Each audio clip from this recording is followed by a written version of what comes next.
No one expected a human to stand at the crystal gates of the Lyrathi palace. Least of all Ilias Wren. He stood alone under two suns, dust on his boots, hands empty to show no threat.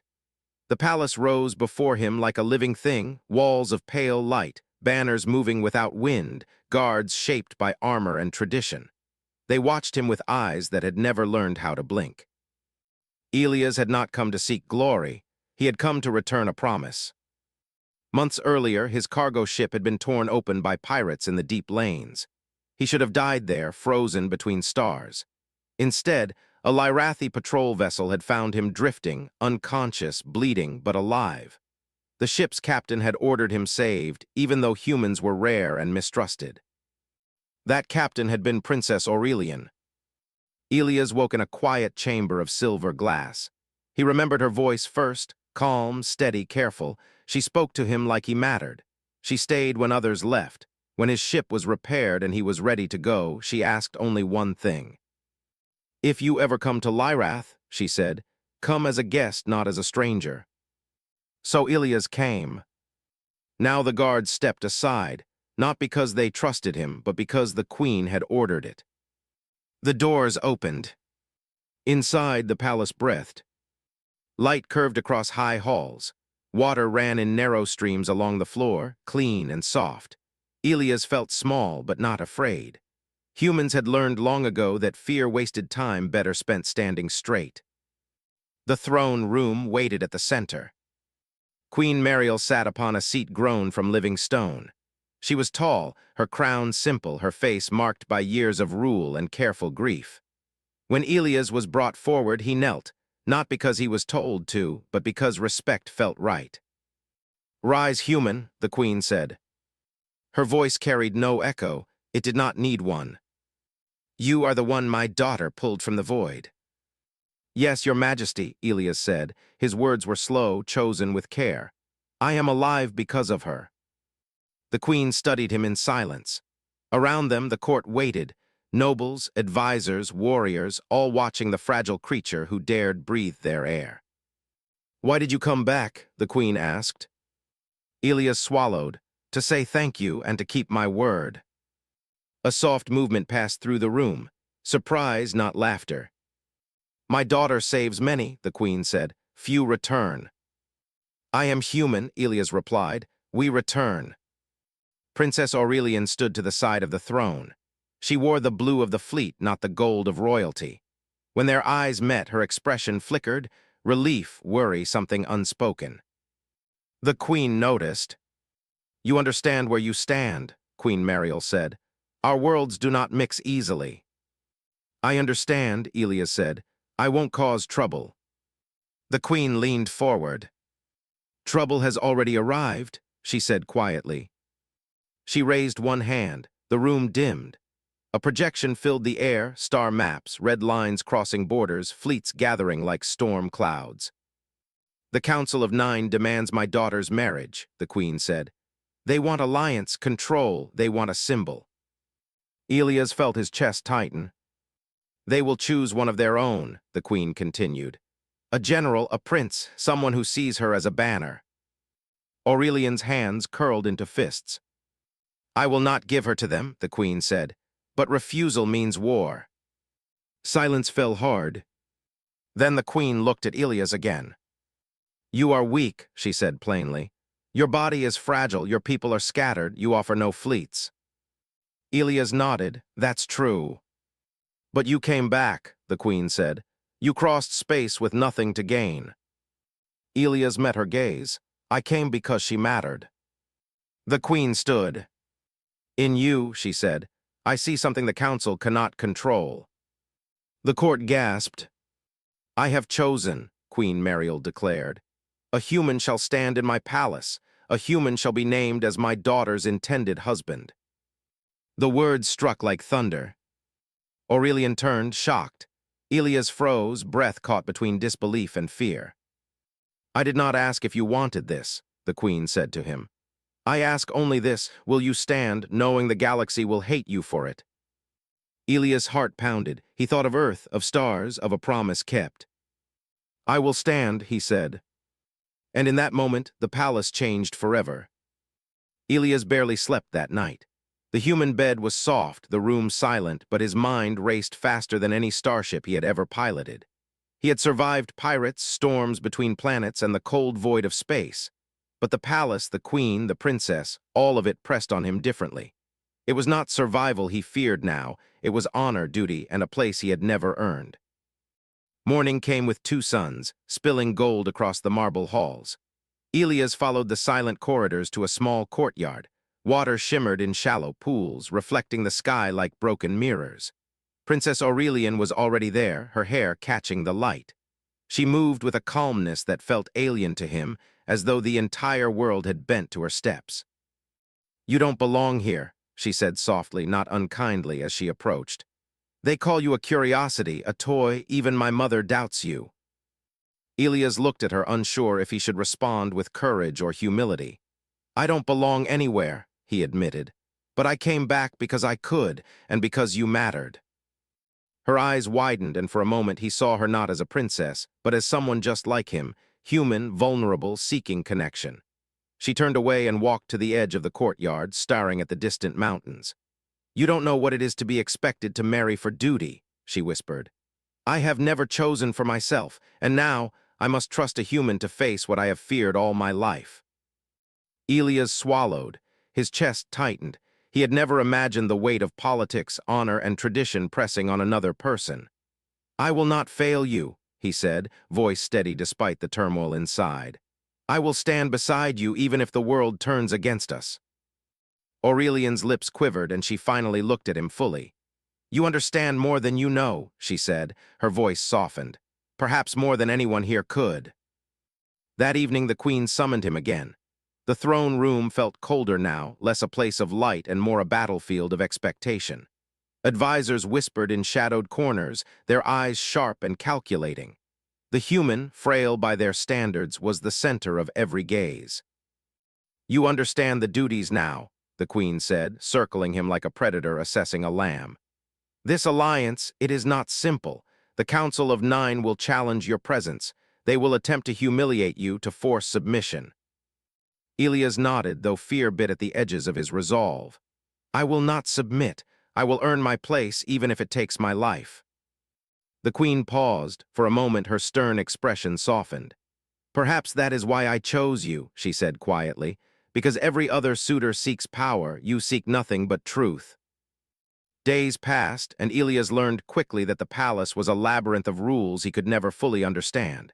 Every gesture, every word was weighed for loyalty and deception. Nobles tested him openly, offering insults cloaked as advice, challenging his knowledge of Lyrathi history and politics. Yet Elias, with nothing but human instinct and honesty, survived, not with cunning but with resilience. Aurelian observed him silently during these trials, her respect growing with each obstacle he overcame. And though Elias could not speak their language perfectly, nor match their strength, he demonstrated what no other visitor ever had: unwavering courage and an unshakable heart. One evening, as they stood on the palace balcony, looking out at the twin suns dipping behind violet mountains, Aurelian broke the silence. "Do you know what the council fears most?" she asked. Elias shook his head. "They fear a choice not made from ambition," she whispered. "They fear a heart that cannot be bought or manipulated. They fear you." Elias felt a warmth rise in his chest, a mixture of pride and fear. To be feared by the most powerful beings in the galaxy for being human, it was strange, but it felt like hope. The palace, once intimidating, began to feel like a place where he could leave a mark, not just as a human, but as someone who dared to stand where none of his kind had. And yet, deep inside, Elias knew, the real trials had not yet begun. The world outside the palace walls would not accept a human as the intended of a Lyrathi princess. The true battle had just begun. The challenge came without warning. On the 5th day after the Queen's declaration, palace bells rang low and heavy. Their sound was not for celebration. It was a warning. Elias felt it in his bones as guards escorted him through unfamiliar corridors, deeper than he had ever gone. The air grew colder. The walls lost their beauty and became plain stone, old and scarred. This was not a place meant for guests. The Hall of Accord opened before him, wide and harshly lit. 9 thrones stood in a half-circle, each occupied by a member of the council. Their eyes were sharp, ancient, and filled with quiet contempt. Elias stood alone in the center, no armor, no symbol, no protection. Only himself. Princess Aurelian was not allowed to be present. That, Elias realized, was the first cruelty. "The human stands before us," said one counselor, his voice thin and cutting. "Chosen by the queen, claimed by sentiment." Another leaned forward. "You are weak, your bones break easily, your lifespan is brief. Explain why you should not be dismissed." Elias felt fear rise, but he did not let it control his voice. "I am not here to replace your strength," he said. "I am here to honor a bond that saved my life." A low murmur spread across the hall. "Words," a counselor sneered. "Humans always bring words." A symbol flared on the floor. The light burned white. "The trial of worth," announced the central counselor. "Survive it or leave our world in disgrace." Before Elias could ask what that meant, the floor beneath him dissolved. He fell, not far but hard. Stone scraped his hands as he landed in a circular chamber below. The air was thick and smelled of iron. Across from him, a door slid open and something stepped through. It was a Lyrathi sentinel, taller, broader, designed for combat. Its armor was scarred from past victories. This was not a test. It was an execution made polite. Elias' heart thundered. He had no weapon, no training for this kind of fight. The sentinel advanced. Elias did not run. He remembered drifting in space, lungs burning, thinking it was the end. He remembered Aurelian's voice pulling him back. He remembered choosing to return when he could have stayed away. When the sentinel struck, Elias moved, not with strength but with timing. He rolled, narrowly avoiding the blow. Pain exploded through his shoulder as he hit the ground, but he forced himself up. The sentinel attacked again. Elias grabbed a loose piece of broken stone and hurled it, not at the sentinel's body, but at the lights above. Glass shattered. Sparks rained down. The chamber darkened. The sentinel hesitated. That moment saved Elias. He rushed forward, slammed into the sentinel's side, and drove both of them into the wall. The impact knocked the breath from his lungs. Pain screamed through him, but the sentinel fell first, systems confused by damage it had never expected from a human. Silence followed. Elias collapsed to his knees, blood on his hands, chest burning, vision blurring. Above, the council watched in stunned quiet. "He did not defeat it with power," one counselor said slowly. "He used will," another replied. The floor rose again, lifting Elias back into the hall. He could barely stand. His legs shook. His breath came in broken pulls. "Why did you not surrender?" the central counselor asked. Elias lifted his head. "Because if I fell today," he said, voice rough, "then everything the queen stood for would fall with me." For the first time, the council did not speak. Far above the hall, Princess Aurelian felt something shift, like a chain cracking. The human had not just survived. He had endured. And endurance, the council realized too late, was a weapon they did not know how to fight. Elias' victory did not bring applause. It brought silence. When he was led from the Hall of Accord, the guards did not meet his eyes. Servants stepped aside as if he carried a sickness. Word traveled faster than light inside the palace, and by nightfall everyone knew the human had survived the trial of worth. But survival, Elias learned, made enemies faster than failure. His injuries were treated in a quiet chamber far from the royal wing. The healer worked carefully, her touch precise but distant. She spoke no words of praise. Only once did she glance at him, curiosity flickering through her calm expression. "You should be dead," she said. Elias gave a weak smile. "I've been told that before." When she left, the room felt emptier than space ever had. Princess Aurelian came after midnight. She dismissed the guards herself and knelt beside his bed, ignoring protocol. Her eyes shone, not with royal control, but with fear she could no longer hide. They tried to kill you, she whispered. Elias shifted, pain pulling at his ribs. They tried to scare me, he replied. Killing me would have been easier. Her hands trembled as she clenched them together. You had no right to face that alone. I did, he said gently. This choice affects you more than anyone. She looked at him then, really looked at him, and something changed between them.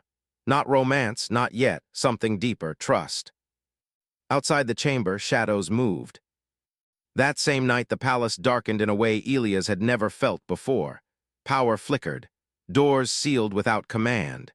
The queen was summoned urgently, and whispers spread like poison. The council had acted. A formal decree was issued by dawn. Elias Wren was to be confined to the inner wing until further judgment. Not a prison, they claimed, protection. Aurelian knew better. She confronted her mother in the private solar chamber, where light bent through crystal leaves. They are isolating him, she said, breaking him slowly. Queen Mariel's face was hard, but her eyes were tired.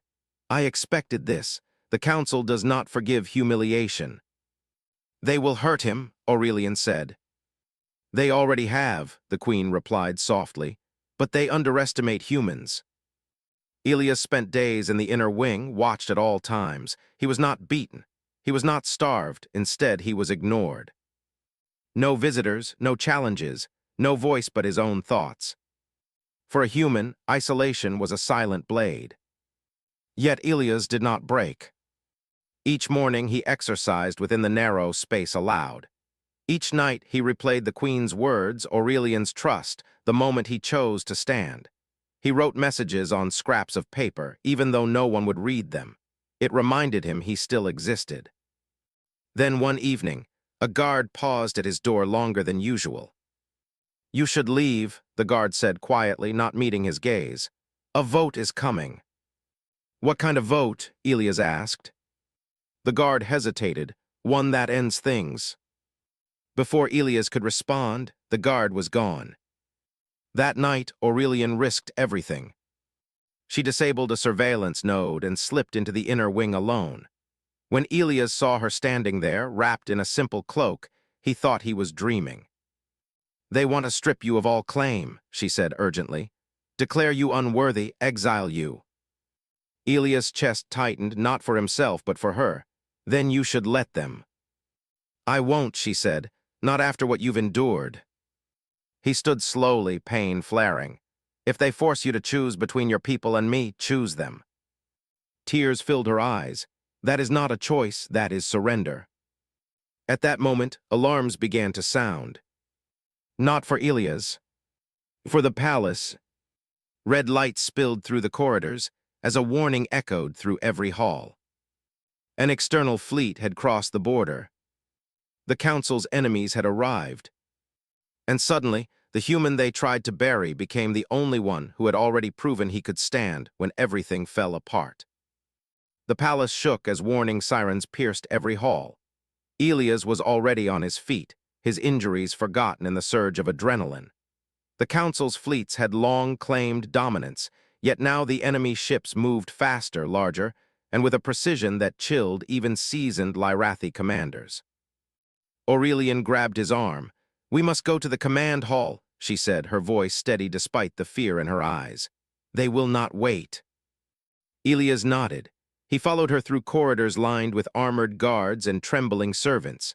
The palace, which had once felt unassailable, now seemed fragile. Glass walls reflected the incoming fleets like fire in water. In the command hall, Lyrathi officers shouted orders in a language Elias barely understood. Holographic screens projected ships weaving through the void, fleets colliding with deadly intent. Aurelian took her place at the main console. Her hands danced across controls, issuing commands with calm authority. Elias watched her and felt a pang of awe. She had always been untouchable to humans, untouchable in kindness, in bravery, in skill, and now untouchable in war.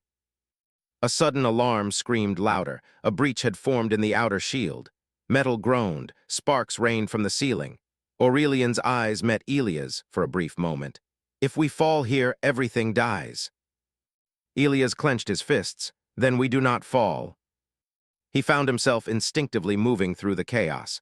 He was not a soldier, not trained for fleets or warfare, yet he saw patterns others missed. He pointed out weak points, shouted warnings, and even improvised maneuvers that kept the palace from taking a critical hit. Each suggestion risked ridicule, but Aurelian followed him, trusting the human in ways the council never would. Hours passed like minutes. Explosions shook the palace, yet Elias did not retreat. He ran across corridors to help engineers recalibrate shields and guide frightened guards. His body screamed in protest, but his mind stayed sharp. Humans could endure pain because humans understood survival in its rawest form. Finally, when dawn approached, the enemy fleet faltered. Confusion spread among their ranks. They had underestimated the palace's defenses and the human who refused to bow to fear. Aurelian piloted a decisive strike, coordinated with Elias' instructions. Light flashed across the void as enemy ships were destroyed or forced to retreat. The hall erupted into quiet shock. The council stared at him, not with contempt, but with awe. Elias, exhausted and bloodied, allowed himself a long, shaky breath. He had survived trials, betrayal, isolation, and now war itself. Aurelian approached, her expression softened by relief. "You were incredible," she said, placing a hand on his shoulder. "I did not expect this, not even for a human." Elias shook his head, his chest heaving. "I only did what I had to do, what anyone would do to protect someone they care about." The queen entered then, her presence commanding silence. She studied Elias carefully, her expression unreadable. After a long moment, she nodded. "Perhaps I underestimated humans, perhaps I underestimated you." Aurelian's eyes shone with something new, pride, trust, and a flicker of hope. Elias felt a strange warmth in his chest, a sense of belonging that had never existed in his life among stars or strangers. And for the first time, he understood the truth of the queen's choice. It was never about strength or fleets or tradition. It was about courage, about the human heart, unbreakable even in the coldest void. The palace had survived the night. The council had witnessed a human rise, and somewhere deep inside, Elias knew the greatest challenges had only just begun. Victory should have felt sweet. It did not. The palace was quiet but not peaceful. Whispers crept through the halls like smoke, twisting around corners and across marble floors. The Council of Nine had not forgiven Elias. Survival, they decided, was not enough. They began plotting in secret, questioning every word the queen spoke, every glance the princess gave the human who had dared to defy them. Elias walked through the corridors cautiously. Each step felt heavier now, as if the walls themselves watched him, judging his place. Guards gave him polite nods, but their eyes betrayed doubt. Staff spoke in hushed tones, voices dropping whenever he approached. The palace, which had once welcomed him, now seemed like a maze of suspicion. Princess Aurelian found him in the library, a place of silence and wisdom. She leaned against a high shelf, her hands fidgeting with a small pendant. "They are planning something," she said quietly. "Even after what you've done, they will not let you stand." Elias felt a tight knot in his chest. "I expected as much," he replied. "Humans are not always welcome in places meant for kings and queens." Her eyes glimmered with frustration. "You don't understand. They want to remove you, declare you unworthy, and then force me into an alliance I never agreed to." Elias studied her, seeing the weight of duty and fear pressing her shoulders down. "Then we fight," he said. "Not with fleets this time, but with trust, with truth." She shook her head. "It is not that simple. The council has spies, manipulators. Every word, every action is scrutinized. If they see us together, they will turn even the queen against you." Elias clenched his fists. "Then we are not hiding. We show them that honesty, courage, and loyalty mean more than birthright or fear." Days passed, each one a careful dance. Elias learned the palace's hidden corridors, secret doors, and silent watchers. Every meal, every meeting, every glance could be a trap, yet he endured not by force but by patience and intelligence. He spoke with guards, servants, and even minor nobles, earning their quiet trust. They began to see that this human, small and fragile, had a strength that no armor or title could match. Late one evening, Aurelian approached him in the solar gardens. The twin moons cast silver light over water channels and flowering trees. "I wish you could see what I see," she whispered. Not the human they fear, but the man who stood when no one else could, the one I trust more than anyone in this palace. Elias felt warmth he had never known. Not love, not yet, but something far deeper, a bond forged in survival, in shared fear, and in unspoken courage. "I only did what I had to," he said, "but I will not let them take you or this palace without a fight." She smiled faintly, a flicker of hope in her tired eyes. "Then we will fight together," she said. And in that moment, Elias realized something profound. The palace could try to break him. The council could whisper threats, manipulate truths, and spread fear. But no one could undo the bond he had formed with the princess. It was human heart against Lyrathi power, courage against tradition, and he was ready to face whatever darkness awaited them next. Outside, the night was calm, but inside, the palace held its breath, waiting for the storm that would test them all. Elias, for the first time, felt he was no longer just a visitor. He was part of something greater, a future not written in law or fleets or fear, but in trust, loyalty, and the unshakable will of a human heart. The final confrontation came quietly, almost unexpectedly. The Council of Nine summoned the Queen, Princess Aurelian, and Elias to the Grand Hall. Sunlight poured through the crystal windows, but it did nothing to soften the cold air of judgment. Every noble, advisor, and warrior stood in silent ranks. The whispers, the doubts, the fears, all focused on one question: could a human truly belong here? Elias stepped forward.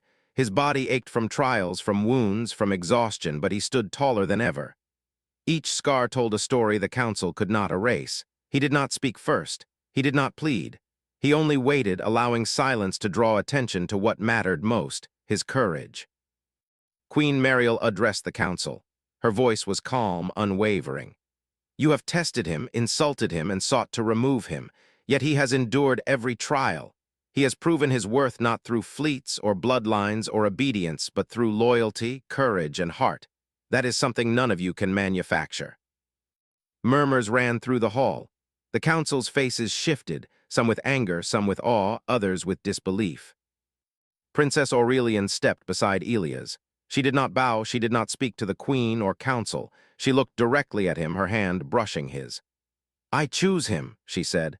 "Not because he is human, but because he has stood when no one else could. He has kept me safe, and he has proven the strength of his heart. That is what matters." Elias felt the weight of the palace lift, the heavy air of doubt replaced with clarity. He knelt, not in fear, but in respect to her hand, their bond now witnessed by all. "I will stand beside you," he said. "Not as a guest, not as a stranger, but as one who will defend, honor, and protect you whatever comes." The council stared, silent. Some eyes glimmered with grudging respect. Others simmered with anger, yet they could not deny the truth before them. Courage, loyalty, and heart had rewritten the rules they had tried to impose. Queen Mariel's lips curved into a faint, approving smile. "Let it be known," she said. "A human shall walk among us not as a subject, but as part of our world. The galaxy will watch and learn, for strength is not always forged in fleets or titles, it is forged in spirit." Elias rose fully now. The exhaustion was still there, the pain in his body still sharp, but his heart was steady. He had come from a world of stars, drifting and lost. Now he had a place. Not by bloodline, not by decree, but by proving that even a human could rise, could endure, and could belong among the stars. Princess Aurelian squeezed his hand gently. "You belong here," she whispered, "among my people and beside me always." Elias looked around the throne room. The palace no longer felt cold. The whispers of doubt had faded into respect. The halls that once watched him like a stranger now held him like a son, a warrior, a human who had earned his place not through fear or favor, but through courage. And for the first time in his life, Elias Wren smiled fully, knowing that he was no longer just a human among aliens. He was home.